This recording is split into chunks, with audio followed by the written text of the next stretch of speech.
Hello, today I'm in JEEP Cherokee. In this video I'll show you how to change instrument cluster display organization. In the beginning, take a look at the instrument cluster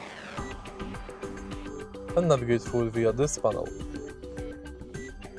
Scroll up or down until you see screen setup and enter it. Here you can select current gear mode between on or off. You can adjust favorite menus. You can enable gear display, adjust upper left, upper right functions, or reset to defaults.